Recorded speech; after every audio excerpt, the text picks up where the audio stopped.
नमस्कार, देश की बात में आपका स्वागत है। मैं हूं मनोज मानस। खबरों का रुख करेंगे उससे पहले देख लेते इस वक्त की अहम सुर्खियां। इमरजेंसी की 50वीं वर्षी आज पीएम मोदी ने काले इतिहास को यादें ताजा की। पीएम मोदी ने लिखा, आपातकाल विरोधी आंदोलन मेरे लिए सीखने का एक अच्छा अनुभव। इमरजेंसी की 50वीं वर्षी पर सियासत तेज। खड़गे ने किया बीजेपी पर पलटवार, कहा वर्तमान में जारी है अघोषित इमरजेंसी। इजरायल से आज लौटे 224 भारतीय नागरिक। भारतीय दूतावास ने ईरान में ऑपरेशन सिंधु किया बंद। इजरायल ईरान में सीज फायर के बाद फैसला। शुभांशु शुक्ला का एक्सियोम मिशन लॉन्च। यूपी के शुभांशु स्पेस स्टेशन के लिए रवाना। एनडीए क्लियर कर इंडियन एयरफोर्स पायलट बने। पंजाब में जल्द होगा मंत्रिमंडल फेरबदल। राज्यपाल से सीएम की मुलाकात। संजीव अरोड़ा बनेंगे मंत्री। मालवा साझा मांझा से नए चेहरे भी हो सकते हैं शामिल। पंजाब में 29 जगहों पर विजिलेंस की छापेमारी। नशा तस्करों के ठिकानों पर विजिलेंस की रेड। 500 करोड़ के लेन देन की दस्तावेज बरामद। आप देखते हैं के न्यूज, खबरों का सारथी। और अब खबरें विस्तार से। दिल्ली से अहम खबर, जहां देश में मानसून ने मचाई तबाही। हर तरफ तबाही मचाई है। धर्मशाला में 15 से 20 मजदूर बाढ़ में बहे। 2 शव बरामद हुए हैं। कुल्लू में 3 जगह बादल फटा है। पिता बेटी समेत 3 लोग गए हैं। उत्तराखंड में लैंडस्लाइड से आदि कैलाश का रास्ता बंद हुआ है।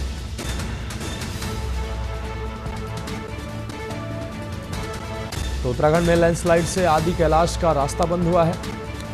दिल्ली से अहम खबर आपको दिखा रहे हैं। देश में मानसून ने मचाई हर तरफ तबाही। धर्मशाला में 15 से 20 मजदूर बाढ़ में बहे। 2 के शव बरामद हुए। कुल्लू में 3 जगह बादल फटा है। पिता और बेटी सहित 3 लोग बहे हैं। बढ़ेंगे अगली खबर की ओर। गुरुग्राम स्थित भाजपा कार्यालय में आपातकाल के 50 वर्ष पूरे होने पर गुरुकमल में गोष्ठी की गई है। गोष्ठी का आयोजन किया गया, जहां जिला अध्यक्ष सर्वप्रिय त्यागी की अध्यक्षता में हुई गोष्ठी में केंद्रीय मंत्री राव इंद्रजीत सिंह और प्रदेश सचिव गार्गी कक्कड़ मुख्य वक्ता के तौर पर पहुंचे। केंद्रीय मंत्री राव इंद्रजीत सिंह ने कहा कि इंदिरा गांधी ने सत्ता बचाने की हताशा में देश पर आपातकाल थोपा था। उन्होंने कहा कि इंदिरा गांधी ने आंतरिक अशांति की आड़ लेकर अनुच्छेद 352 का दुरुपयोग किया। राव ने गोष्ठी से पहले प्रेस वार्ता को संबोधित किया।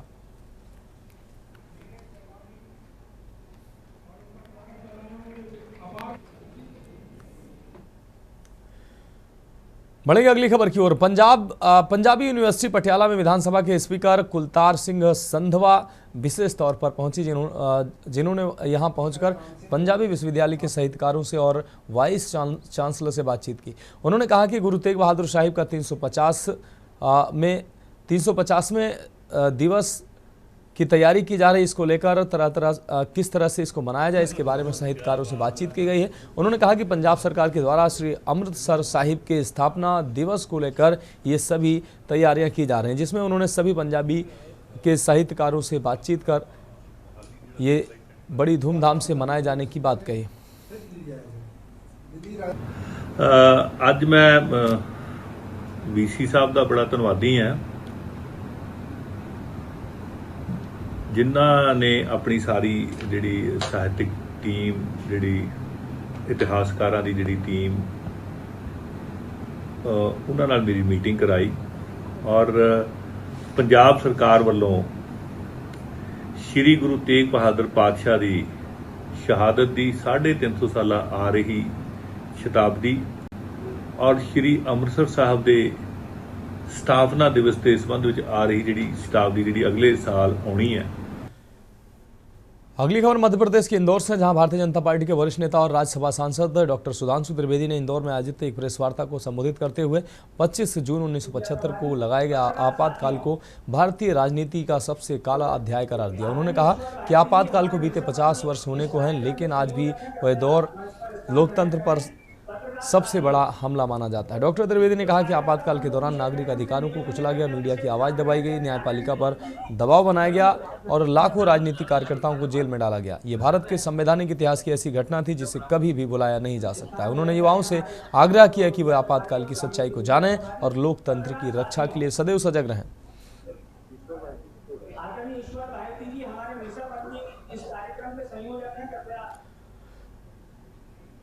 खबर रायपुर से है। प्रदेश के उप मुख्यमंत्री अरुण साव ने कहा कि 50 साल के बाद संविधान और लोकतंत्र के इतिहास के इस काले अध्याय से देश को और खासकर देश की नई पीढ़ी को अवगत कराने भारतीय जनता पार्टी 25 जून को संविधान हत्या दिवस के रूप में मना रही है, ताकि लोकतंत्र और संविधान की दुहाई देकर राजनीतिक ढोंग कर रहे कांग्रेस का असली चरित्र प्रदेश के सामने आ सके।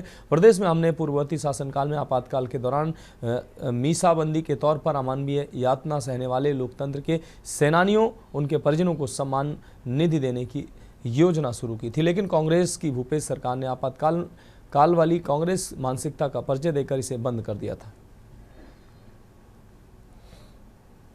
आज की पीढ़ी इन बातों को जाने समझे, कोई दूसरा व्यक्ति इस तरह की हिमाकत न कर सके। हमारा देश का संविधान सर्वोपरि है,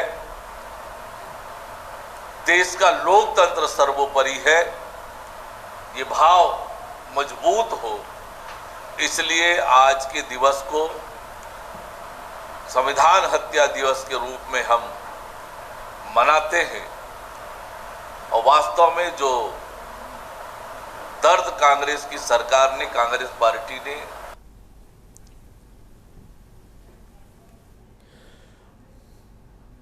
खबर बस्तर से है, जहां जगदलपुर में स्कूल शिक्षकों के युक्तियुक्तकरण के विरोध में कांग्रेसियों ने बुधवार को डीईओ कार्यालय का घेराव किया है। बारिश में भीगते हुए राजीव भवन से रैली निकालकर कांग्रेस कार्यकर्ता कार्यालय पहुंचे, जहां पुलिस जवानों ने बैरिकेड्स लगाकर प्रदर्शनकारियों को रोकने का प्रयास किया। इससे प्रदर्शनकारियों और पुलिस जवानों के बीच काफी देर तक झीना झपटी हुई। विरोध प्रदर्शन करने वाले कांग्रेसियों ने भाजपा सरकार के फैसले को गलत ठहराते हुए लगातार नारेबाजी जारी रखी।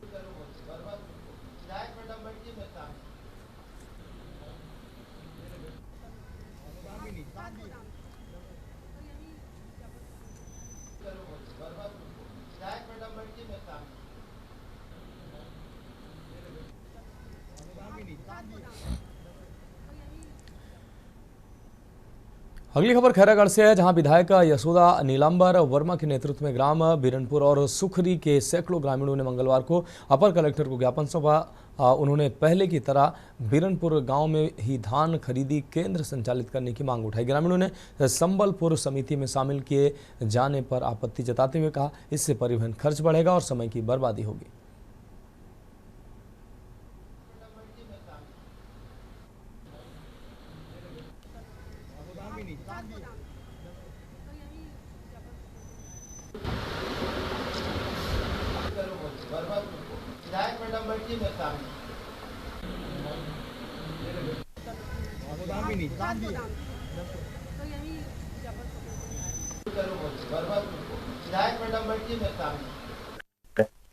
हम लोग यहाँ धान खरीदी केंद्र के लिए जो फूल रहे हैं, उसके विरोध में जो गांव में खो रहे हैं, उसके विरोध में यहाँ हमारे किसान भाइयों के साथ उपस्थित हुए।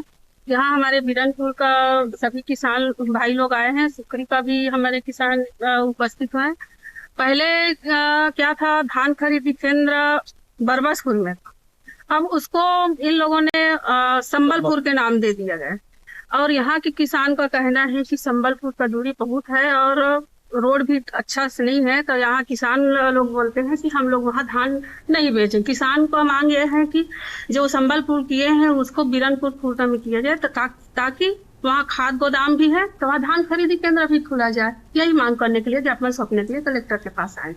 हम सभी किसान सुखरी और बीरनपुर हम यहाँ बरबसपुर में पहले बेचत रहे हैं, और अभी नवा सोसाइटी संबलपुर कर दे गए है, जेकर हम यहाँ ज्ञापन सौंपे पर कलेक्टर साहब और हमारे विधायक महोदय के पास आ रहे हैं। तो हमारे मन की समस्या यही कि हम यहाँ बरबस और सोसाइटी में धान बेच सकते हैं, या फिर हम ना बीरनपुर बीच में लाग रहा है। मतलब वहाँ कहे जाए तो बीरनपुर में खाद गोदाम है और तीनों गांव के सेंटर भी है। हाँ बोल। धान सोसाइटी बरबसपुर मरही से ओला सम्मलपुर में ले जा रहा थे। ओकर कारण बिरनपुर में खाद गोदाम बने हैं। हम लोग बिरनपुर में सोसाइटी बनना है। सुखरी और बिरनपुर और सम्मलपुर तीनों गांव के बीच में है, रोड में है।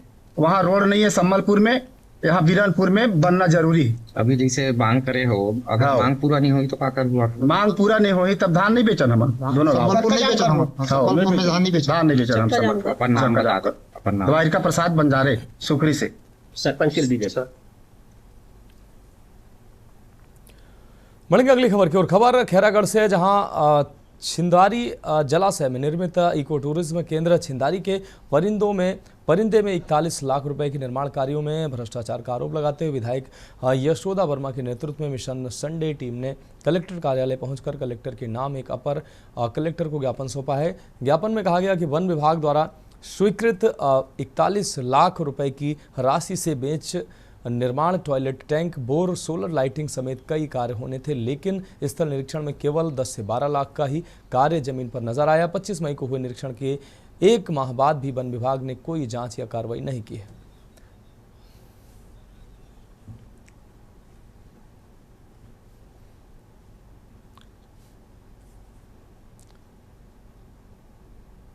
देखिए, विधायक श्रीमती यशोदा वर्मा जी के नेतृत्व में आज सारे हमारे मिशन संडे के सदस्य लोग माननीय कलेक्टर साहब ज्ञापन सौंपने आए हैं। 25 मई को हम लोग विधायक जी के नेतृत्व में छिंदारी के परिंदे में निरीक्षण करने हम लोग गए हुए थे और वहाँ पर लाखों रुपए का भ्रष्टाचार हमने उजागर किया है। जंगल की लकड़ी, जंगल की बांस और जंगल की मुरुम मिट्टी का आहरण फॉरेस्ट विभाग ने फर्जी तरीके से किया है।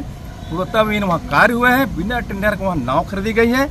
इसकी जाँच की मांग हम लोग करने आए हैं। हम लोग गए, उसके बाद अभी तक कोई जाँच कार्रवाई नहीं हुई।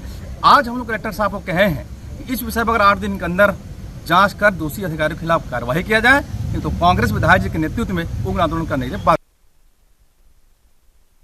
बढ़ेंगे अगली खबर की ओर। जांजगीर चांपा से अगली खबर, जहां चांपा जिले में स्थित मड़वा ताप विद्युत संयंत्र के मेन गेट के सामने भू विस्थापितों ने जोरदार प्रदर्शन किया है। ये लोग नौकरी की मांग को लेकर धरने पर बैठे थे। जब उनकी बात नहीं सुनी गई तो उन्होंने जांजगीर और चांपा के बीच नेशनल हाईवे 49 पर चक्का जाम कर दिया। इस प्रदर्शन में बड़ी संख्या में ग्रामीण शामिल हुए, जिनमें महिलाओं की भी भागीदारी रही। सभी हाथों में तख्तियां लेकर रोजगार की मांग करते रहे और जमकर नारेबाजी की। स्थिति की गंभीरता को देखते हुए मौके पर भारी पुलिस बल तैनात किया गया। एसडीएम सुब्रत प्रधान भी मौके पर पहुंचे। इस बीच विधायक व्यास कश्यप भी ग्रामीणों के समर्थन में धरने पर बैठे।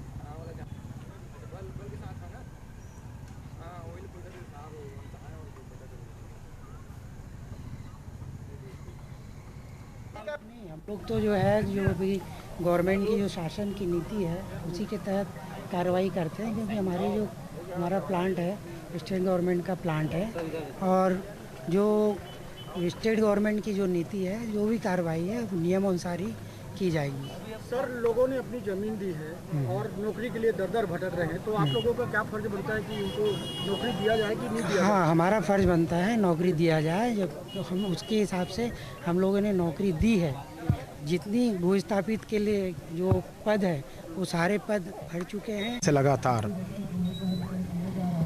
हड़ताल जारी था। इसके पहले भी 1 महीना पूर्व हड़ताल की बात आई थी, परंतु प्रबंधक और एसडीएम कार्यालय में बैठक होकर वह स्थगित हुआ था।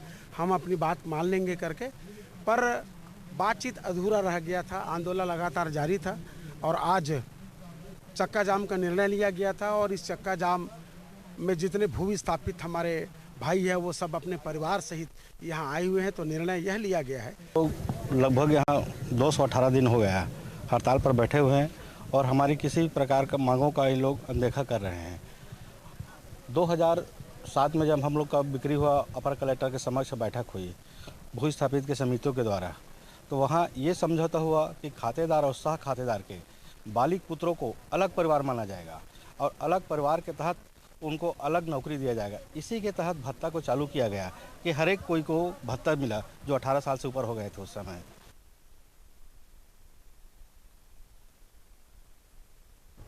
बढ़ेंगे अगली खबर की ओर। खबर पेंड्रा से, जहां छत्तीसगढ़ के प्रथम मुख्यमंत्री स्वर्गीय अजीत जोगी की प्रतिमा चोरी के बाद उपजा विवाद अब सड़कों पर खुलकर दिखाई देने लगा है। मूर्ति चोरी के 1 महीने बाद भी प्रशासन द्वारा कोई कार्रवाई न किए जाने से नाराज अमित जोगी और उनके हजारों समर्थकों ने आज ज्योतिपुर चौराहे पर जबरदस्त प्रदर्शन किया है। प्रतिमा का जबरन अनावरण करने पर अमित जोगी समेत 1172 समर्थकों को पुलिस ने हिरासत में लिया है। अमित जोगी शासन प्रशासन पर आरोप लगाते नजर आए। उन्होंने कहा कि सरकार आरएसएस के इशारे पर काम कर रही है। न्याय के लिए हम न्यायालय की शरण में जाएंगे। कि जो प्रशासन है, कुछ विवादित स्थितियां बनी है, उसको लेकर उनको मना किया गया। जो मौके पर नहीं माने तो उनके साथ में उनके समर्थकों में लगभग 1173 लोगों का हमने जो है हिरासत में उनको लिया है। और इनमें जो लोग शांति भंग करने की संभावना लग रही थी उनको अन्यत्र स्थान है यहाँ से दूर में लाल मैदान का, वहां पर ले जाकर हमने जो है उनको समझाइश दी है। समझाइश देकर उनको धारा 172 बीएनएसएस के तहत अभी हम छोड़ रहे हैं। तो लगभग कितनी पुलिस बल तैनात थी सर? जी, एहतियातन यहाँ पर लगभग 100 की संख्या में अन्य जिलों से भी बल मंगाकर यहाँ पर तैनात किया गया था, जो विभिन्न अलग अलग पॉइंट्स पे जिनकी जिम्मेदारी के इलाके तय किए गए थे। और प्रशासन पूरी तरह से यहाँ पर सतर्क थी, मुस्तैद थी कि किसी प्रकार का यहाँ पर शांति व्यवस्था भंग ना हो, इसको लेकर हम अलर्ट थे। हम जन भावना के अनुरूप मैंने कार्य किया। आज जो उनकी प्रतिमा जिसे कैद कर दिया गया था शासन के द्वारा, उसको उस कैद से छुड़ाने की हमने कोशिश करी। और मैं एक बात स्पष्ट कर देना चाहता हूं कि इस पूरे घटनाक्रम का मास्टरमाइंड जो है वो यहाँ आरएसएस के जो प्रमुख हैं उनका बेटा है, क्योंकि फुटेज में वो बेटा भी दिख रहा है। उसी के दिशा निर्देश में ये काम किया गया। क्या यही संस्कार कहते हैं कि भागवत जी कि बड़ों का सम्मान करना चाहते हैं?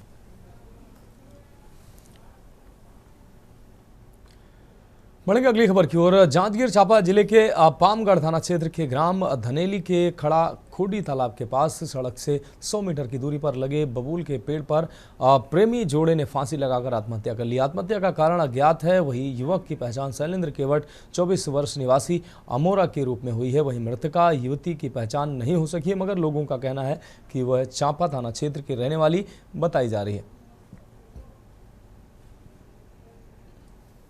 गांव के एक नागरिक द्वारा बताया कि खड़खोड़ी तालाब के पास अज्ञात 2 जने महिला पुरुष करके फांसी लटक गए करके।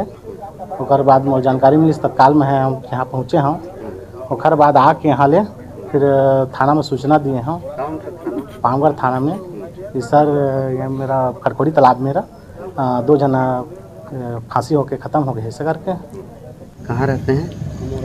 ये जो फांसी में लटका है कौन है? ये लड़का तो मेरा बड़ा लड़का है। आपका बड़ा लड़का है। कब से घर से निकला था ये? और उस दिन 11 बजे थी। अच्छा, आपको कैसे चला फांसी हुआ है? ये महल के मेरे साला बताया था। क्या बताया, क्या जानकारी क्या जानकारी बताया आपको? कि फांसी लटका। कहाँ पर फांसी लटका है?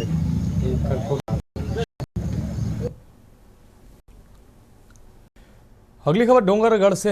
प्रज्ञा गाड़ी के पास शांति और साधना की आड़ में कुछ चल रहा था, उसकी परतें जब खुली तो पुलिस से लेकर पब्लिक तक दंग रह गई। जो बाबा गेरुआ कपड़ों में योग और अध्यात्म का ढोंग कर रहा था, वही फार्म हाउस की दीवारों के पीछे गांजे की पुड़िया, सेक्स टॉय और नशीले इंजेक्शन छुपा कर बैठा था। आरोपी नाम तरुण अग्रवाल उर्फ सोनू, जिसकी उम्र 45 साल है, दिखने में एक तपस्वी संत की तरह, सिर पर जटाएं, बड़ी बड़ी दाढ़ी, नाक में नथुनी और होठों पर शांति की बातें। लेकिन हकीकत में यही आश्रम की ओट में गांजे का व्यापार, विदेशियों से बने संबंधों के जरिए अवैध दवाइयों का नेटवर्क और नशे के दलदल में स्थानीय युवाओं को धकेलने का काम चला रहा था।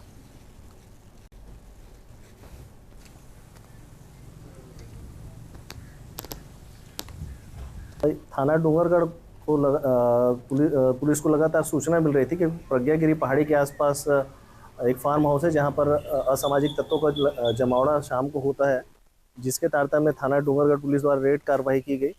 और वहां के फार्म हाउस ओनर है योगी कांति अग्रवाल। उनके कब्जे से करीब 2 किलो के आसपास गांजा और चीलम जब्त हुआ, जो NDPS के तहत अपराध होने से प्रकरण विवेचना में लिया गया और जिनके आज विधिवत गिरफ्तारी कर माननीय न्यायालय पेश किया गया है।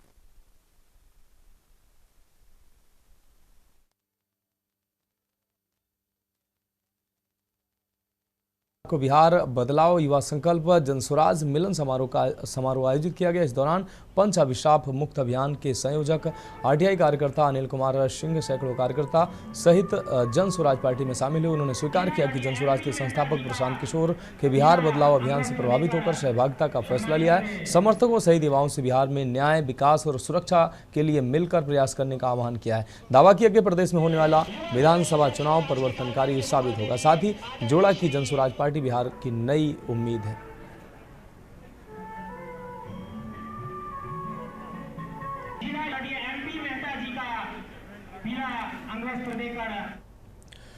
अगली खबर बिहार के राजगीर से है, जहां शेखपुरा बाईपास स्थित लोजपा के जिला कार्यालय में बुधवार को बहुजन भीम संकल्प समागम की तैयारियों को लेकर प्रेस वार्ता हुई। पार्टी के प्रदेश प्रवक्ता प्रोफेसर विनीत सिंह ने मीडिया कर्मियों से बताया कि 29 जून को राजगीर में होने वाला समागम ऐतिहासिक होगा, जिसमें राष्ट्रीय अध्यक्ष चिराग पासवान बहुजन समाज के बड़े जनसैलाब को संबोधित करेंगे। उन्होंने आरोप लगाया कि राजद बहुजन समाज को सिर्फ वोट बैंक के तौर पर इस्तेमाल करता आ रहा है। इसी तरह पार्टी के जिला इमाम गजाली ने दावा किया कि समागम में शेखपुरा जिले के हजारों कार्यकर्ता एवं समर्थक शामिल होंगे।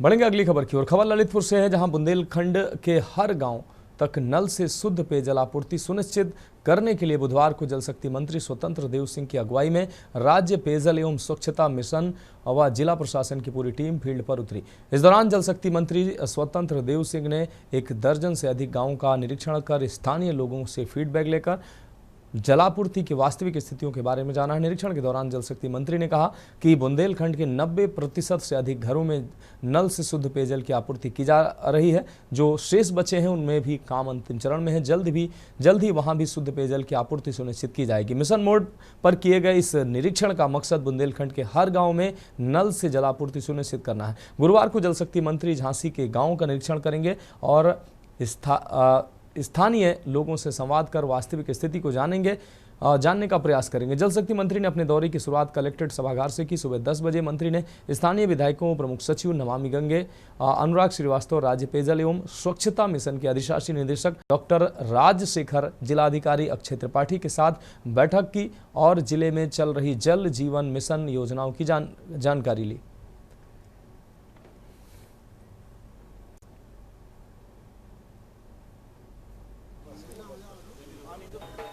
सारी गांव का निरीक्षण उत्तर प्रदेश के जल शक्ति मंत्री स्वतंत्र देव सिंह करते हुए नजर आ रहे हैं। आप देखिए इस तरीके से यहाँ पर लोगों से बातचीत कर रहे हैं, पब्लिक से बात कर रहे हैं। इनके साथ में अगर बात करते हैं तो यहाँ ललितपुर के डीएम और इसके साथ ही साथ एसएसपी सभी लोग यहाँ पे मौजूद हैं और सब लोग यहाँ पर निरीक्षण करते हुए चले आ रहे हैं। साफ तौर पे हर घर जल योजना के अंतर्गत जिस तरीके से काम हुए हैं उन कामों को लेकर के निरीक्षण चल रहा है। सर, क्या ऐसा हुआ कि अचानक जो है आज आपको जमीन पे उतरना पड़ा और लिस्ट को आपने दरकिनार कर दिया? रोज हम लोग उतरते हैं। हमारे जल जीवन मिशन का अच्छा काम चल रहा है। बुंदेलखंड में लोगों को पानी नहीं मिलता था, आज घर घर तक पानी पहुंच रहा है। कुछ कमियां दिख रही है, उसको भी हम लोग ठीक करेंगे, लेकिन जल जीवन मिशन के माध्यम से सभी घरों पर आज हम पानी पहुंचा रहे हैं। जो बुंदेलखंड में ट्रेनों से पानी आता था सपा कांग्रेस शासन में, आज लोगों के घर तक टोटी है और नल का कनेक्शन है और पानी पहुंच रहा है। बहुत से ऐसे घर में गए जो नाली जो काम करके चले गए हैं, नालियां टूटी रह गई, उन पे क्या? उसका बहुत से गांव में हो चुका है। एक आध गांव ऐसे मिले हैं जहां पर नाली का नहीं है, तो उसको भी हम ठीक करवाएंगे। ये थे हमारे साथ में जल शक्ति मंत्री स्वतंत्र देव सिंह, जिनका साफ तौर पे कहना है कि जो कमियां मिली हैं उनका हम जो है काम करेंगे और साफ तौर पे ऐसी चीज़ों को हम निरीक्षण कर रहे हैं लगातार और साफ तौर पे हर गाँव में जा करके निरीक्षण करते हुए नजर आ रहे हैं। कैमरामैन अदित्य तिवारी के साथ में संदीप मिश्रा, के न्यूज़, ललितपुर। अगली खबर भी ललितपुर से है, जहां जल शक्ति मंत्री स्वतंत्र सिंह ने विभागीय प्रमुख सचिव अनुराग श्रीवास्तव व एमडी राजशेखर सिंह के साथ विभिन्न गांवों का दौरा किया है। इस दौरान मंत्री ने संबंधित गांवों में भ्रमण करते हुए हर घर जल योजना की जमीनी हकीकत को परखा है। कचनौदा, टिकरा, तिवारी और गुरुवारा गाँव में WTP इंटेक और पेयजल व्यवस्था की समीक्षा कर जिम्मेदारों को जरूरी दिशा निर्देश दिए हैं। आपको बता दें, साथ ही जिन खामियों को उन्होंने देखा उसको लेकर स्थानीय अधिकारियों को फटकार भी लगाई है। निरीक्षण के बीच मंत्री स्वतंत्र देव सिंह ने ग्रामीणों से संवाद कर उनकी समस्याएं सुनकर डीएम सहित अन्य अधिकारियों को त्वरित निस्तारण के निर्देश दिए हैं। वरिष्ठ मंत्री से बातचीत करने वाले ग्रामीण मुख्यमंत्री योगी आदित्यनाथ के नेतृत्व वाली प्रदेश सरकार की तारीफ करते नहीं थक रहे थे।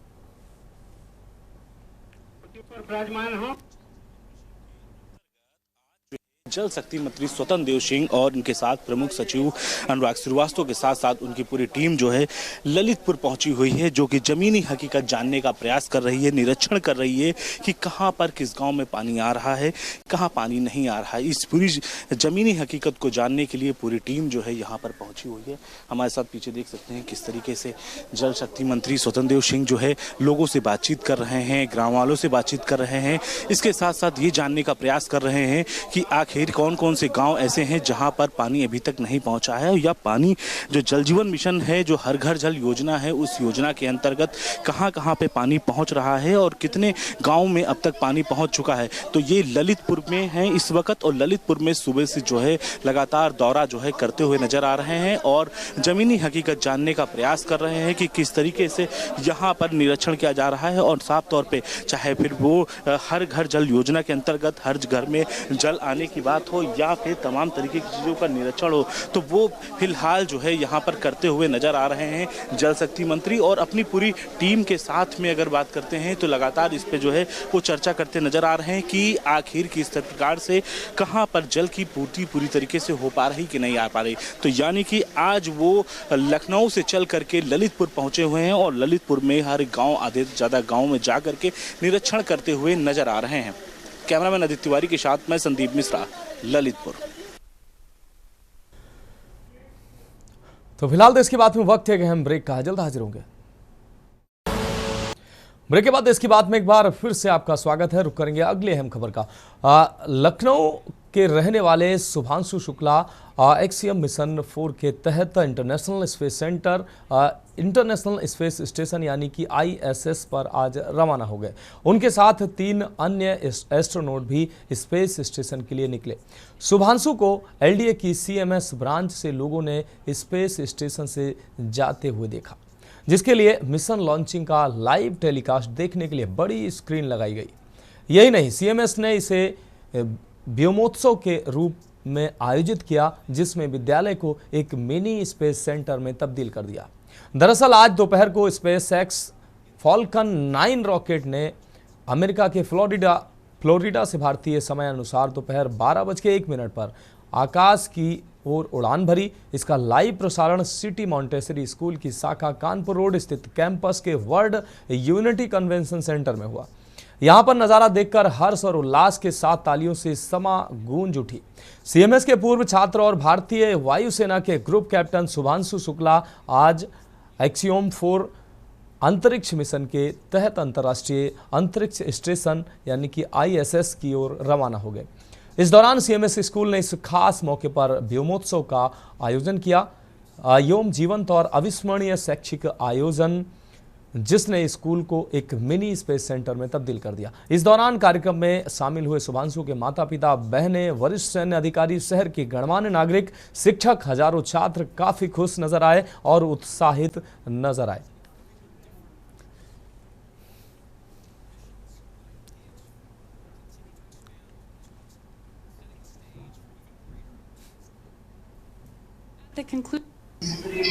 बेहद अच्छा लगा है, बहुत ही बड़ा मोमेंट है हमारे देश के लिए, हमारे उत्तर प्रदेश के लिए, लखनऊ शहर के लिए जहाँ का बेटा है वो, और खास हमारे स्कूल के लिए जहाँ के बच्चे बेहद उत्साहित हैं। लखनऊ के पूरे उत्तर प्रदेश के बच्चे उत्साहित हैं, लेकिन यहाँ सिटी मॉन्टेसरी स्कूल के बच्चे बहुत कनेक्टेड हैं। यहाँ हज़ारों बच्चे आ गए हैं और वो उत्साह से जो है वेट कर रहे हैं मिशन को काउंट डाउन कर रहे हैं।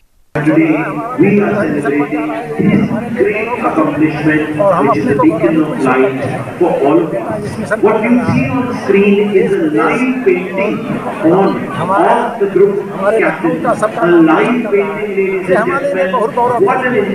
बचपन से क्या लगता था कि वो ऐसा कुछ अचीवमेंट करेगा? क्या शुरू से लगता था?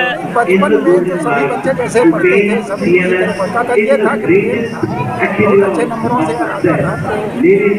अपना काम कॉन्फिडेंट होकर शुरू से, और जो काम करता था असर हमारे साथ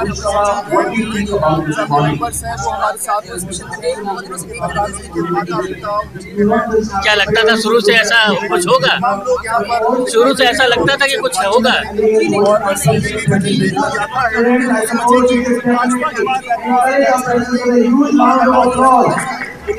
आज कैसा महसूस कर रहे हैं आप लोग?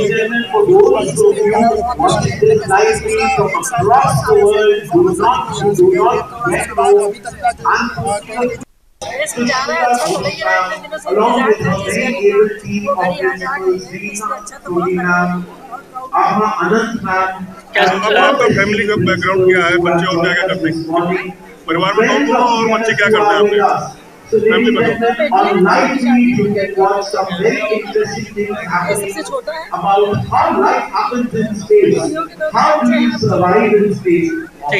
मतलब हम लोग को ऐसा लग रहा है हम लोग क्लाउड 9 पे आ चुके हैं, बहुत ही एक्साइटमेंट। और जब से पता लगा है, क्योंकि बहुत दिन से वेट हो रहा था, पहले 11 तारीख थी, फिर 12 तारीख हुई, फिर हम लोग every day we were asking क्या होगा, एवरी डे वेबसाइट चेक कर रहे थे। और जब से कल से पता लगा है कि आज जाने वाला है, इतना एक्साइटमेंट है, पूरे कैंपस में एक्साइटमेंट है, all teachers are excited, everybody is here to see the launch also. और बहुत ही ज़्यादा हम लोग गौरवान्वित फील कर रहे हैं, क्योंकि ये अभी तक तो ये था कि भाई बच्चे हमारे हर जगह जाया करते थे, देश विदेश में।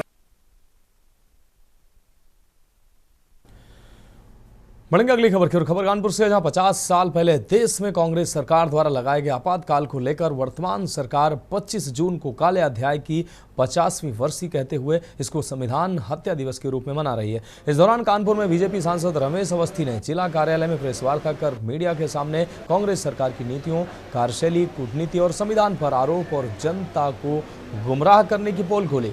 इससे पहले सांसद ने आपातकाल के समय की तस्वीरों, किताबों के चलचित्रों और समाचार पत्रों की पत्रिकाओं की प्रदर्शनी का भी अवलोकन किया।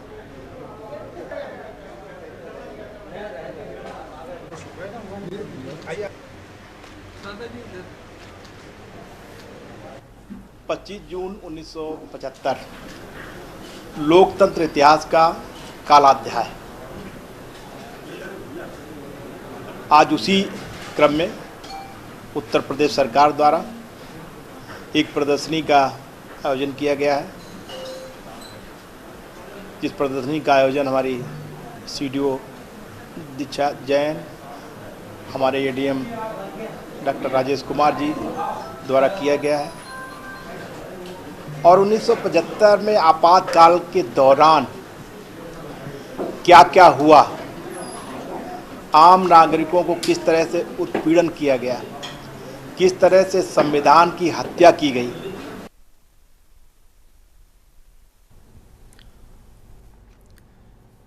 कानपुर शहर में आतंक का पर्याय बना शाहिद पीछे आखिरकार पुलिस मुठभेड़ में गिरफ्तार हो ही गया। मुठभेड़ के दौरान पुलिस को शाहिद के पास से एक देसी तमंचा, जिंदा कारतूस मिले हैं। शाहिद के ऊपर कानपुर के विभिन्न थानों में आर्म्स एक्ट और गैंगस्टर समेत 43 मुकदमे दर्ज हैं। शाहिद बीएनएस में नामजद, वांछित और 25,000 का इनाम है। हिस्ट्री सीटर अपराधी है। डीसीपी पश्चिम श्रवण कुमार सिंह के मुताबिक सर्विलांस व मुखबिर की सूचना के आधार पर पुलिस टीम ने चमनगंज थाना क्षेत्र के साइदाबाद स्थित उसके घर पर देर रात दबिश दी। पुलिस के आने की खबर पाकर शाहिद घर के पीछे के रास्ते से भाग निकला था। पुलिस ने पैदल और गाड़ियों से उसका पीछा किया। डिप्टी पड़ाव के पास पुलिस ने शाहिद को घेर लिया और रुकने की चेतावनी दी। पुलिस से घिरा पाकर शाहिद ने देशी तमंचे से पुलिस टीम पर फायर कर दिया। आत्मरक्षा में पुलिस ने जवाबी कार्रवाई करते हुए गोली चलाई, जिससे शाहिद के दाहिने पैर में गोली लगी और वो घायल होकर गिर पड़ा। पुलिस टीम ने तत्परता दिखाते हुए उसको गिरफ्तार कर लिया।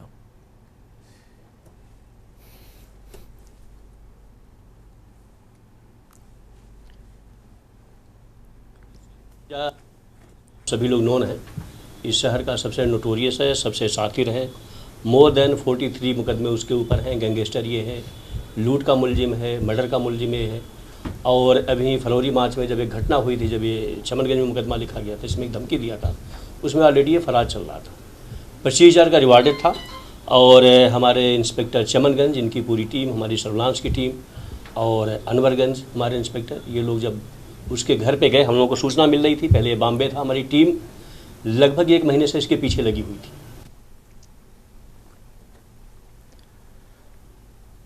रुक करेंगे अगली अहम खबर का। कानपुर प्रेस क्लब में दिवंगत वरिष्ठ पत्रकार अजय अग्निहोत्री की स्मृति में मेडिकल कैंप का आयोजन किया गया। आयोजन जिसमें पत्रकारों व उनके परिवारीजनों ने स्वास्थ्य शिविर में बढ़ चढ़कर हिस्सा लिया। मेदांता हॉस्पिटल से पहुंचे सीनियर डॉक्टर गौरव चौहान ने पत्रकारों को बीमारियों से बचाव के लिए कई अहम सुझाव दिए। सुझाव के साथ ही कैंसर और शुगर से जुड़े कई सुझाव भी दिए। वहीं प्रेस क्लब अध्यक्ष सरस वाजपेयी ने बताया कि कानपुर प्रेस क्लब लगातार इस तरह के मेडिकल कैंप लगाता रहता है। पत्रकारों और उनके परिजनों को किसी भी तरीके की बीमारियों का सामना ना करना पड़े। वहीं महामंत्री शैलेश वाजपेयी ने बताया कि लखनऊ से आए मेदांता हॉस्पिटल के डॉक्टर ने व उनकी टीम ने BP, blood sugar, BMD, ECG जैसी कई अहम जांचें की। लगभग 100 से अधिक पत्रकार जांच का हिस्सा बने। ऐसे ही पत्रकारों के लिए कानपुर प्रेस क्लब कैंप लगाता रहता है और आगे भी ऐसे ही लगाता रहेगा। इस मौके पर प्रेस क्लब के अध्यक्ष सरस वाजपेयी समेत सभी पदाधिकारी मौजूद रहे।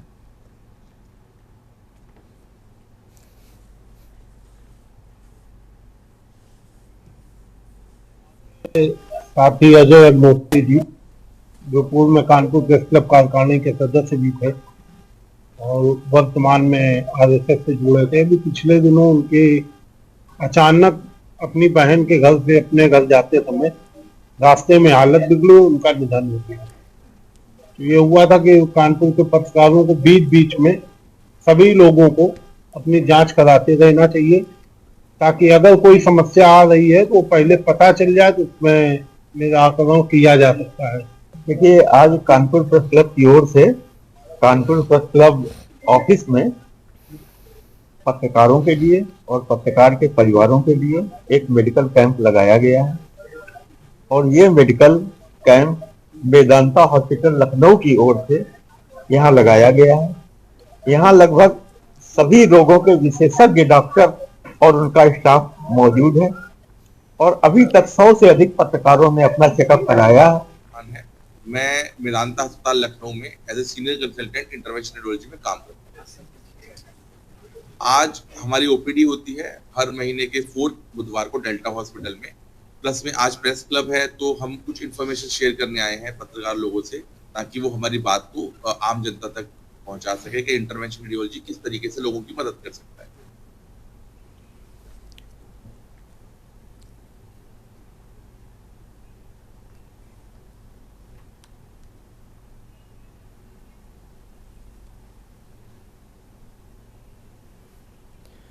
खबर बांदा से जहां आपको बता दें, जहां आज यादव महासभा ने इटावा के दादरपुर गांव में यादव जाति के कथावाचक के साथ हुए अपमानजनक व्यवहार की निंदा की। महासभा ने DM को राज्यपाल को संबोधित ज्ञापन सौंपकर दोषियों को दंडित कराकर माफी मंगवाने की बात कही। उन्होंने आरोपियों पर फास्ट ट्रैक कोर्ट में मुकदमा चलाकर सख्त सजा दिलाने पर जोर दिया। प्रदर्शन में बार संघ के अध्यक्ष द्वारिकेश सिंह यादव मंडेला ने दोषियों के घरों पर बुलडोजर चलवाने की मांग की।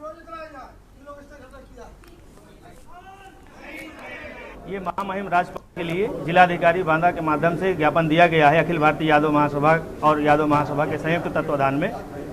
ऐसी किसी भी प्रकार की जो भी समाज में घटनाएं घट रही हैं, ये अशुभ संकेत हैं। समाज में आपसी भाईचारा और सौहार्द बिगड़ रहा है। अगर शासन की हिला हवाली ऐसे ही बनी रही तो निश्चित तौर पर प्रदेश और केंद्र की सरकार इसके लिए पूरी दोषी होंगी, क्योंकि इस तरह की तमाम घटनाओं पर किसी भी तरह का कोई कड़ा रुख प्रशासन की तरफ से, शासन की तरफ से नहीं आ रहा है, जो कि बहुत ही निराशाजनक है और समाज के लिए, देश के लिए, प्रदेश के लिए बहुत ही ये निंदनीय है। इसमें कानून को कहीं ना कहीं अपने हाथ ले करके सत्ताधारी कुनबे के लोग कहीं ना कहीं ये संदेश देना चाहते हैं कि वो पूरी तरह से निरंकुश हो चुके हैं, उन पर किसी भी तरह का कोई दबाव नहीं है। ये निश्चित तौर पर जो हमारे देश का संविधान है, लोकतंत्र है, उसको ख़त्म करके ये सामंतशाही लोग समाज को बहुत ही गलत दिशा पे लिए जा रहे हैं। अगर इस पे सुधार प्रशासन शासन का नहीं होता है, उस पर कड़ी कार्रवाई नहीं होती है, हमारी जो मांगे उन मांगों को नहीं पूरा किया जाता है, तो निश्चित तौर पर यादव महासभा आगे आंदोलन के लिए बाध्य होगी और किसी भी तरह की अप्रिय घटना के जिम्मेदार शासन प्रशासन होगा। ये इटावा के बगेवर कब्जे में जो ये घटना भावता साथ हुई है, उस संबंध में आज हम लोग पूरा जनपद बांदा के यादव महासभा के बैनर के तले एक ज्ञापन देने के लिए आए हैं। और हम आज इस ज्ञापन के माध्यम से ये मांग करते हैं कि जिन लोगों ने इस तरह घटना की है उनके खिलाफ कार्रवाई की जाए, रास्ता लगाया जाए, उनके घरों में लोडे चलवाया जाए। और जिस तरह से पूरे समाज का अपमान किया गया है, ये अपमान बर्दाश्त नहीं किया जाएगा। और सरकार से मांग करते हैं कि सब लोगों के खिलाफ कार्रवाई हो। हमें डीएम जिलाधिकारी महोदय बांदा को दिया। हमीरपुर के सुमेरपुर में जेके सीमेंट फैक्ट्री से एक ट्रक मालिक और उसके साथी हथियार के बल पर ट्रक लेकर फरार हो गए। फैक्ट्री प्रबंधन ने एसपी को शिकायत दी है। 22 जून को रात 10 बजे यूपी 95 T4261 नंबर का ट्रक सीमेंट लेने फैक्ट्री पहुंचा। कर्मचारियों को नंबर प्लेट संदिग्ध लगी। जांच में ट्रक का चेचिस नंबर और नंबर प्लेट फर्जी पाई गई। कर्मचारियों ने ट्रक को फैक्ट्री यार्ड में रोक लिया। ट्रक मालिक ने फ़ोन पर कर्मचारियों को धमकी दी। अगले दिन 23 जून को रात 10 बजे ट्रक मालिक करीब 6 साथियों के साथ फैक्ट्री पहुंचा। उन्होंने मुख्य गेट पर तैनात सुरक्षा गार्ड को हथियार दिखाया, फिर गेट तोड़कर ट्रक ले गए। जाते समय सभी को जान से मारने की धमकी भी दी। इस घटना से फैक्ट्री कर्मचारी और सुरक्षा गार्ड दहशत में है। एसपी डॉक्टर दीक्षा शर्मा ने थानाध्यक्ष को जाँच कर रिपोर्ट दर्ज करने के निर्देश दिए।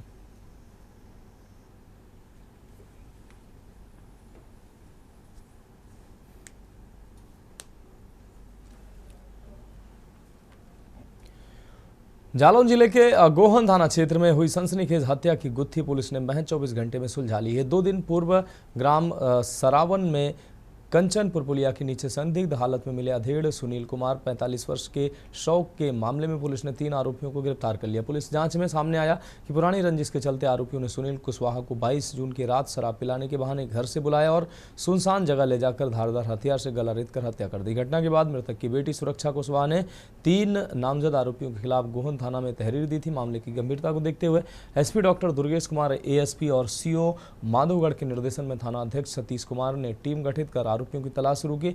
मुखबिर की सूचना पर तीनों आरोपी बुंदेलखंड एक्सप्रेसवे के अंडरपास के पास से गिरफ्तार किए गए। पुलिस ने इनके पास से खून से सनी छुरी और रक्त रंजित शर्ट भी बरामद किए।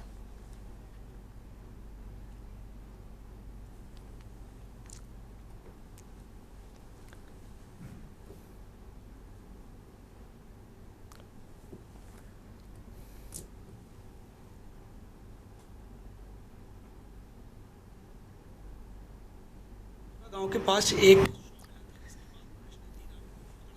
है, पूरी जानकारी जी। ये 23/6/2025 के दिन 100 कंचनपुरा पुलिया के पास मिला था। इस सूचना पर जब थाना गोहन पुलिस व क्षेत्राधिकारी मैं माधवगढ़ मौके पर पहुँचे, उस वक्त की शिनाख्त कराई गई। शिनाख्त उपरांत जो मृतक थे उन परिजनों ने आरोप लगाया कि 3 लोगों के साथ वो अंतिम बार देखे गए। खबर बाराबंकी से, जहां रामसनई घाट पुलिस ने वाहन चोर मुकेश जायसवाल को गिरफ्तार कर उसकी निशानदेही पर 9 चोरी की बाइक बरामद की है। पुलिस के मुताबिक गिरफ्तार आरोपी ने स्वयं आसांद्रा थाना क्षेत्र के देवीगंज गांव का निवासी बताया, जिस पर 3 मुकदमे पहले से दर्ज हैं। आरोपी ने पुलिस को बताया कि वह बाइक चोरी करने के बाद पुराने पुल के पास सिपा देता था, बाद में नंबर प्लेट बदलकर ग्राहक तलाश कर गाड़ियां बेच देता था। एएसपी दक्षिणी रितेश कुमार सिंह ने प्रेस वार्ता कर गिरफ्तारी की जानकारी दी।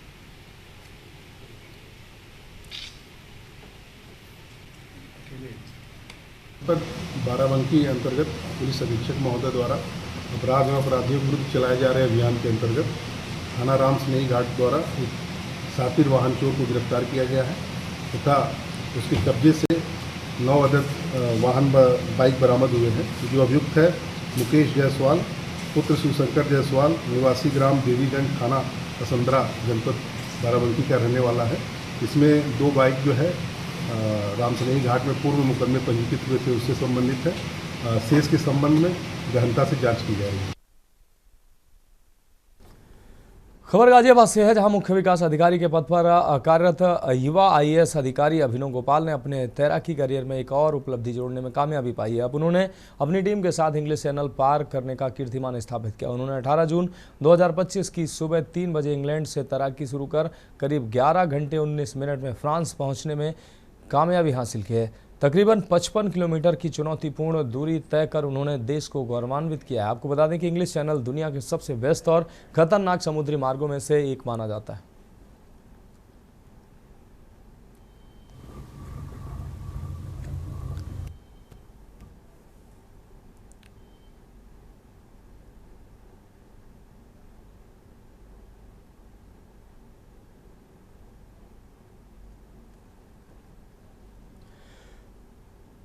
कानपुर नगर में बिना नंबर प्लेट और नियमों की अनदेखी कर चल रहे वाहनों के खिलाफ आरटीओ प्रवर्तन विभाग ने सख्त कार्रवाई शुरू कर दी है। आपको बता दें, आरटीओ प्रवर्तन अधिकारी राहुल श्रीवास्तव ने बताया कि जिलाधिकारी के निर्देशन पर अभियान चलाया जा रहा है। जनवरी से अब तक बिना नंबर प्लेट के 800 से अधिक वाहनों का चालान किया गया है। इसी सप्ताह 150 वाहनों के खिलाफ कार्रवाई की गई, जिनमें बिना नंबर प्लेट, कालिक पुते वाहन और ओवरलोडिंग करने वाले वाहन शामिल थे।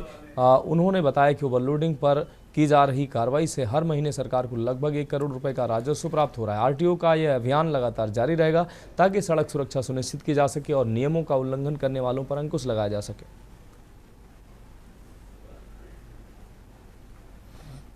सर, डीएम के आदेश पे नंबर प्लेट पे कालिक पुती है या गाड़ियों में नंबर प्लेट नहीं है, इस तरह का सर अभियान जो चलाया जा रहा है आपकी प्रवर्तन टीम के द्वारा, किस तरह सर अभियान चलाया जा रहा है? जिलाधिकारी महोदय के आदेशों के क्रम में हमारी प्रवर्तन टीम निरंतर कार्रवाई कर रही है। आपकी जानकारी के लिए मैं अवगत करा दूं कि जनवरी माह से अभी तक लगभग 800 वाहनों का नंबर प्लेट पे कार्रवाई की गई। पौड़ी मुख्यालय के निकट स्थित आपको बता दें, इंडवाल एसटीओ पट्टी के गिरगांव गांव में ग्रामीणों को पेयजल संकट का सामना करना पड़ रहा है। ग्रामीणों का आरोप है कि जल जीवन मिशन के तहत गांव में नलों की लाइन बिछा दी गई, लेकिन फिटर की मनमानी के चलते गांव तक पानी नहीं पहुंच रहा है। इस संबंध में गिरगांव के ग्रामीणों का एक प्रतिनिधि मंडल जिलाधिकारी स्वाति भदौरिया से मिला और अपनी समस्याओं से अवगत कराया।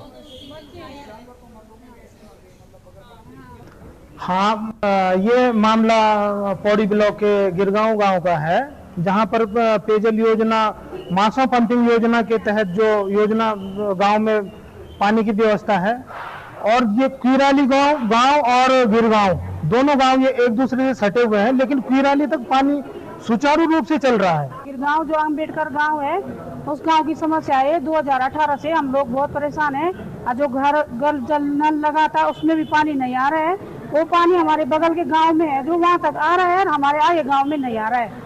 और यहाँ हम 4 बार आ गए जल संस्थान में, वो हमसे यही बोल रहे हैं कि 2-4 दिन रुक जाओ, तुम्हारे गांव में पानी आ जाएगा। 2-4 दिन रुक जाओ, कितनी बार आ गए हम सर। हमारे गांव में गाय है, बछड़ी है, बच्चे हैं, पानी की बहुत दिक्कत है हमारे गांव में। हम सारी जनता परेशान है। हम 3-4 बार यहाँ पौड़ी आ गए, लोग हमारे सुन भी नहीं रहे, नहीं फीटर सुन रहा है हमारा पानी का।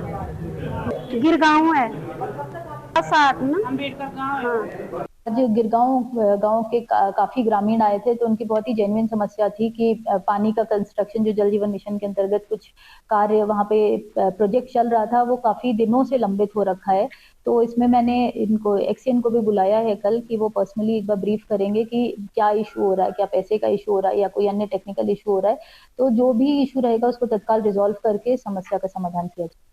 खबर कोटद्वार से है, जहां आईजी राजीव स्वरूप के निर्देशन पर सार्वजनिक स्थलों पर शराब पीकर हुड़दंग करने वालों पर पुलिस का अभियान जारी है। इसके तहत पौड़ी जिले में पुलिस अब तक सैकड़ों शराबियों और हुड़दंगियों को अलग थलग स्थानों पर पकड़कर चालान कर चुकी है। साथ ही नशेबाजियों की दर्जनों गाड़ियों को सीज किया जा चुका है। कोटद्वार के एडिशनल एसपी चंद्रमोहन सिंह ने बताया कि ऑपरेशन लगाम का कड़ाई से पालन कराया जा रहा है। हम लोग लगातार जो लोग हुड़दंगी हैं या जैसे नशा करके सार्वजनिक स्थल पर उत्पात मचा रहे हैं या पर्यटक स्थलों पर, धार्मिक स्थलों पर, इस तरह से जो भी गलत काम करते हैं, नशा या अन्य हुड़दंग करना, तो ऐसे व्यक्तियों के खिलाफ लगातार हमारे द्वारा कार्रवाई की जा रही है और सभी थानों को निर्देशित किया गया है। और इसमें रेंज स्तर से ऑपरेशन लगाम जो है उसके तहत लगातार कार्रवाई की जा रही है।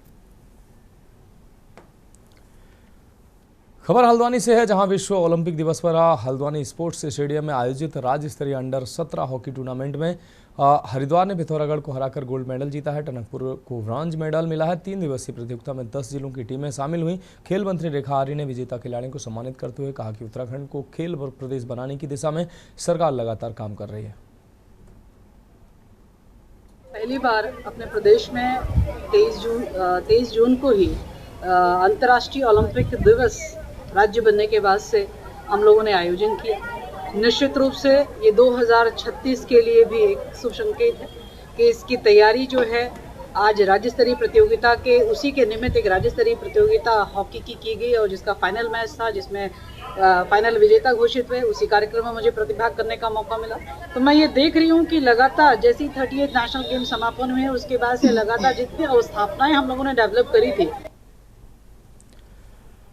फिलहाल तो इसकी बात में अभी के लिए मेरे साथ इतना ही। मुझे दीजिए इजाजत और आप देखते रहिए के न्यूज़ इंडिया। आप देख रहे